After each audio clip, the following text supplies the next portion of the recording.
کہتے ہیں کہ ایک قابل تنبیہ بات یہ ہے، یعنی لوگوں کو تنبیہ کرنے والی ایک بات یہ ہے کہ دیندار نوجوانوں کے درمیان، دیندار نوجوانوں کے درمیان، بے دین نہیں، دیندار نوجوانوں کے درمیان ان کیسٹوں کا چلن بڑی کثرت سے ہو گیا ہے۔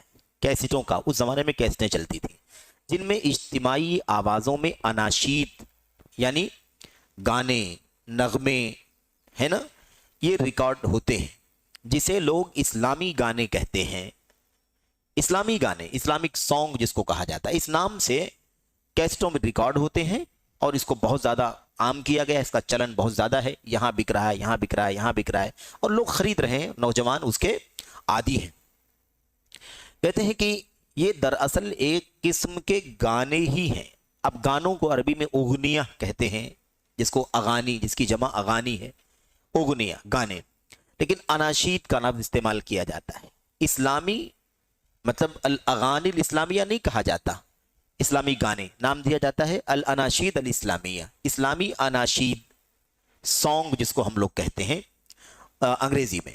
تو شیخ کہتے ہیں کہ اناشید کہہ لو یا گانے کہہ لو، یہ ہے بہرحال گانے ہی، گانا ہی ہے، گانے ہی کی ایک قسم ہے، اور بسا اوقات یہ گانے فتنہ انگیز آوازوں میں ہوتے ہیں۔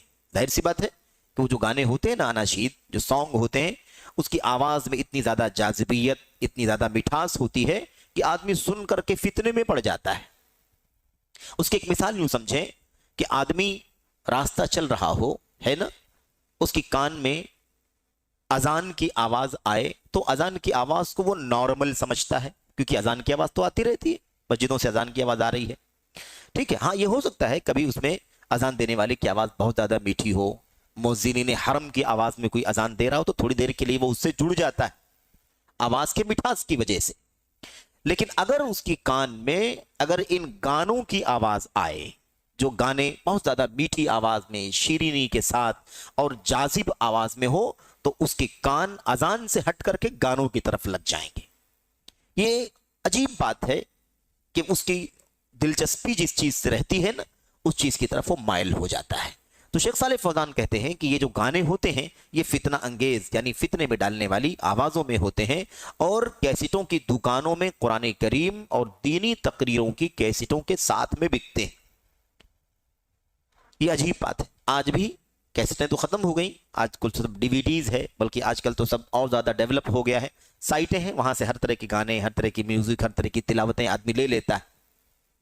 تو دکانوں کے اندر اس زمانے میں باقاعدہ کیسٹوں کا سیکشن ہے، تو کیسٹوں میں قرآنی ہے، تلاوت ہے ائمہ حرم کی اور دیگر قاریوں کی، اس کے علاوہ یہ محاضرات ہیں یعنی تقریریں ہیں علماء اور مقررین کی، اور اس کے علاوہ یہ کیا ہے، اناشید، گانوں کی کیسٹیں، سانگ کی کیسٹیں، اس کو لوگ خرید کر کے لے جاتے ہیں۔ کہتے ہیں ان نغموں کو اور ان سانگ کو اسلامی گانے کہنا بالکل غلط ہے۔ اسلامی گانے کہنا، یہ شیخ صالح فوزان کہہ رہے ہیں کہ ان کو اسلامی گانے کا نام دینا بالکل غلط ہے۔ کیوں؟ اس لیے کہ اسلام نے ہمارے لیے نغمے اور گانے مشروع نہیں کیا ہے۔ کیا اسلام نے ہم کو گانا دیا ہے؟ کیا اسلام نے ہم کو، اسلام کے اندر کیا ہمارے لیے سانگ کا کوئی حصہ ہے، کوئی تعلیم ہے ایسی کہ آدمی سانگ گائے، میوزک، یا مثال کے طور پر گانے جس کو کہا جاتا ہے، کیا اس کو سننے سنانے کی کوئی تعلیم دین کے اندر ہے؟ میرے بھائیوں، حضرت عبداللہ بن مسعود رضی اللہ تعالیٰ عنہ سے غالباً وہ روایت مروی ہے جس میں وہ باقاعدہ قسم کھا کر کے کہا کرتے تھے، ہے نا، لہو الحدیث کے بارے میں۔ لہو الحدیث یعنی دل لگی والی بات، دل لگی والی بات، انجوائمنٹ والی بات، جس میں دل لگ جائے، دل مائل ہو جائے۔